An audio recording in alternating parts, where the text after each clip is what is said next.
Hi, my name is Wyatt. Today we're talking electricity. Why does a cabin need so many wires?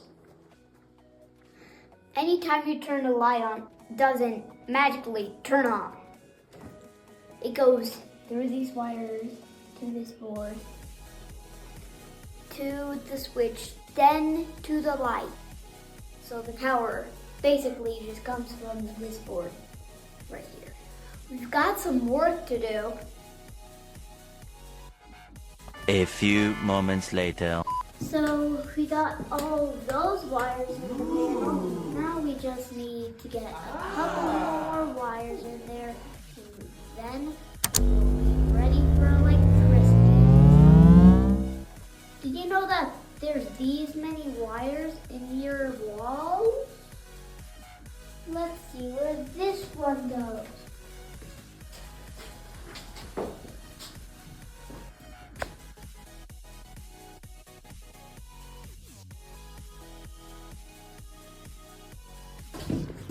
Ta-da!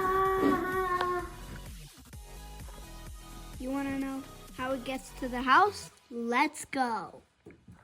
So we get electricity from that pole on the road. It goes into that pipe and goes into the panel. We have power hooked up. We have the surge protector on, and now we can have power inside. Thanks, John.